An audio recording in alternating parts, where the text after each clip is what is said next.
नमस्कार, मैं मनीष शर्मा, न्यूज 21 देख रहे हैं आप। यूपी बुलेटिन में आप सभी का स्वागत है। खबरों की शुरुआत करेंगे। खबर आ रही है बांदा से। उत्तर प्रदेश के बांदा में शंकराचार्य मुक्तेश्वरानंद स्वामी ने शंकराचार्य चतुरंगिनी सेना और सनातन धर्म संवाद कार्यक्रम को संबोधित किया। उन्होंने सरकार पर गौमाता संरक्षण के नाम पर केवल राजनीति करने का आरोप लगाया। शंकराचार्य ने कहा कि सरकार फाइलों में गायों की सुरक्षा दिखाती है, लेकिन जमीनी स्तर पर स्थिति बेहद खराब है। उन्होंने दावा किया कि 118 विधानसभा क्षेत्रों का दौरा कर गोवंश की वास्तविक स्थिति देखी है। 2027 विधानसभा चुनाव को लेकर उन्होंने कहा कि इस बार जनता सड़क, बिजली, पानी नहीं बल्कि गौ माता की रक्षा के मुद्दे पर मतदान करेगी। कार्यक्रम में बड़ी संख्या में श्रद्धालु मौजूद रहे। बांदा से रबाब खान की रिपोर्ट देख रहे हैं। कब तक ये चलता रहेगा? ये गौ रक्षा की मुहिम हमने नहीं शुरू की, ये हमारे पूर्वजों ने लंबे समय से जारी रखी हुई है। हम तो इसका एक अंग है। अपने समय में हम भी इस आवाज़ को उठा रहे हैं। अभी इस समय जो गविष्ठी यात्रा चल रही है वो 3 मई को गोरखपुर से शुरू हुई है। उत्तर प्रदेश की सभी 403 विधानसभा क्षेत्रों में जाते हुए वहाँ के लोगों को गौ माता की रक्षा के लिए प्रेरित करते हुए ये मुहिम 22 जुलाई को गोरखपुर में ही पूरी होगी। अभी हम लोग 118 से अधिक विधानसभा क्षेत्रों में जाते हुए बांदा, बुंदेलखंड के बांदा जिले में पहुँचे हैं और आपसे बात कर रहे हैं।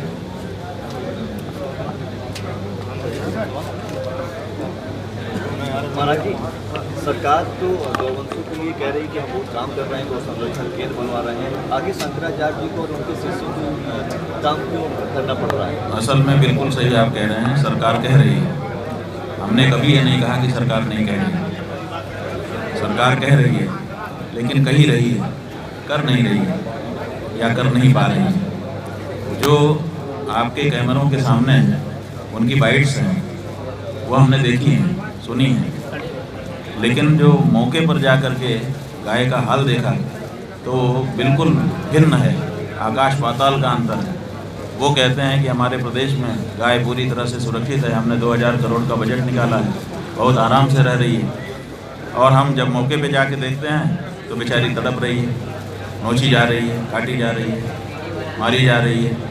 तो हालत जो वो कह रहे हैं कागज़ों में, फाइलों में बहुत आनंद है गाय को, लेकिन मौके पर बहुत तकलीफ में है गाय, ये सच है।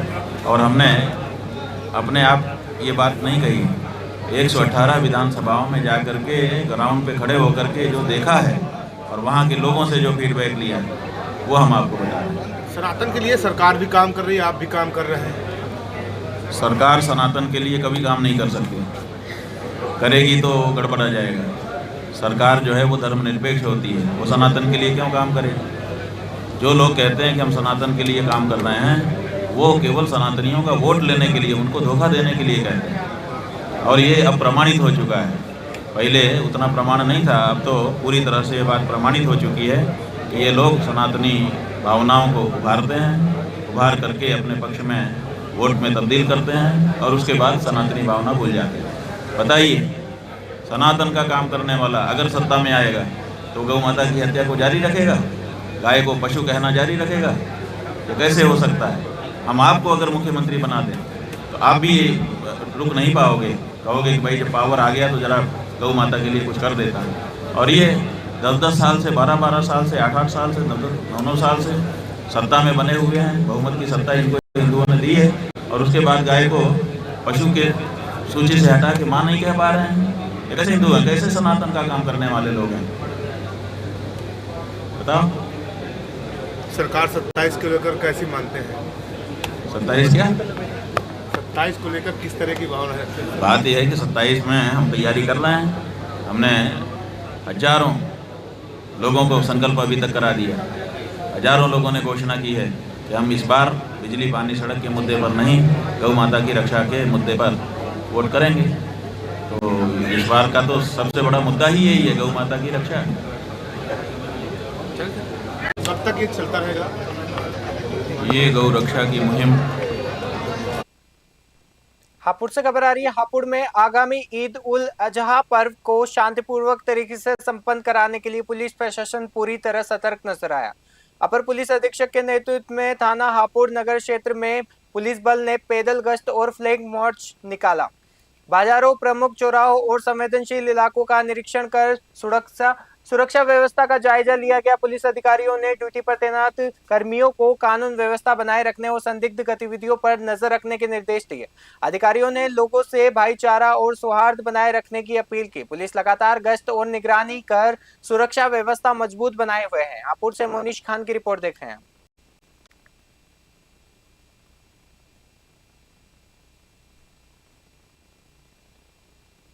बिल्कुल स्पष्ट है कि लोग अपने धार्मिक जो जिम्मेदारियां हैं उसका पालन भी करें, लेकिन जन सामान्य को किसी प्रकार की असुविधा न हो, यानी एक बैलेंस बन करके रहे।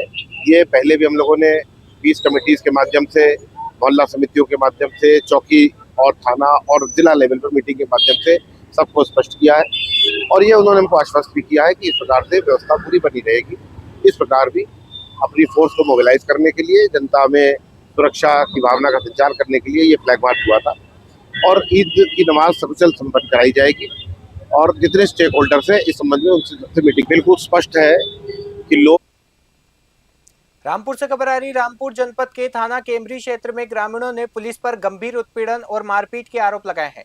ग्रामीणों का कहना है कि जमानत मिलने के बाद भी पुलिस लगातार दबाव बना रही है। आरोप है कि 26 मई 2026 की रात पुलिस गांव पहुंची और 2 बुजुर्गों के घर में घुसकर मारपीट की तथा घरेलू सामान तोड़फोड़ किया।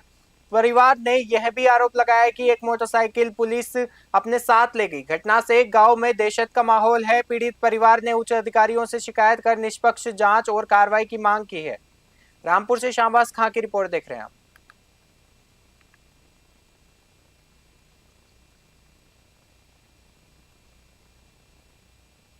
हमें पुलिस ऐसी उठा रही है, कोशिश में उठा रही है, कर रहा है और कोई हमें उठा हमें रही है। आप कुरैशी लोग हो? ना कुरैशी नहीं, हम धोबी हैं।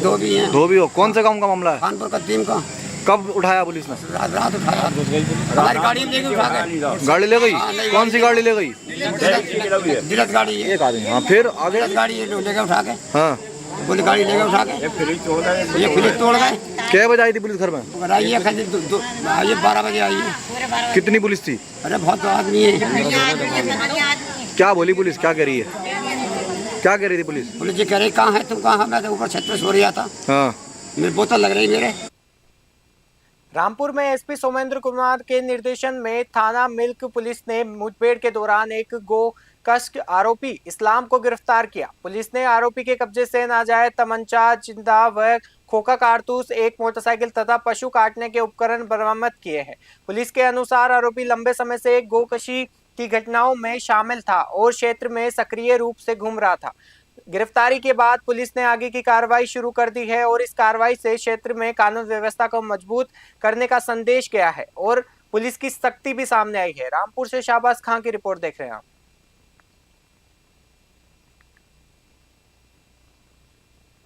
एटा से खबर आ रही है। एटा जिले के निदोली कला थाना क्षेत्र के रसीदपुर गांव में उस समय सनसनी फैल गई जब गांव के बाहर एक पेड़ से दंपति के शव लटके मिले। मृतकों की पहचान भानु प्रताप पुत्र लाखन सिंह और उनकी पत्नी रामा देवी के रूप में हुई है। सूचना पर सीओ जलेसर और थाना पुलिस मौके पर पहुंची और घटना स्थल का निरीक्षण किया।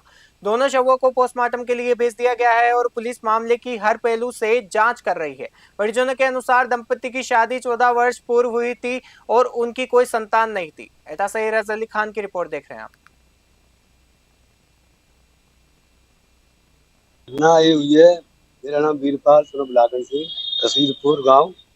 और घटना ये हुई है तो सुबह इनमें कोई झंझट हुआ, विवाद हुआ है आपस में। विवाद होते ही वो तो चले गए अपने घास लेने के लिए, पशु के लिए, और वो चले गए अपने भट्टे पे। तो इनके दिमाग में बैठ गई है कि हमको, मतलब इन्होंने अपनी फांसी लगा ली है। और करीब वो आए 3 बजे करीब आए तो उनको ढूंढ डोले खेत पे गए तो उन्होंने देखा है। रात्रि 3 बजे के आसपास थाना निदौली कला को ग्राम रसीदपुर में 2 व्यक्तियों के संबंध में सूचना प्राप्त हुई थी। इस सूचना पर थाना प्रभारी तथा उच्चाधिकारियों द्वारा घटनास्थल का निरीक्षण किया गया है और इसमें पाया गया कि पति पत्नी दोनों की बॉडी जो है एक पेड़ पे लटकी हुई पाई गई थी। गांव में जानकारी की गई है तथा अन्य तथ्यों पे जांच की गई है। तो प्रथम दृष्टया इसमें यह पता चला है कि इन दोनों के बीच आपस में किसी प्रकार का कोई विवाद नहीं था, ना ही गांव में इनकी कोई रंजिश है।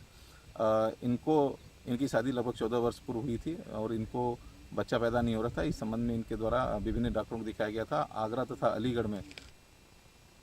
यूपी बुलेटिन में फिलहाल के लिए इतना ही। देखते रहिए न्यूज़ 21। नमस्कार।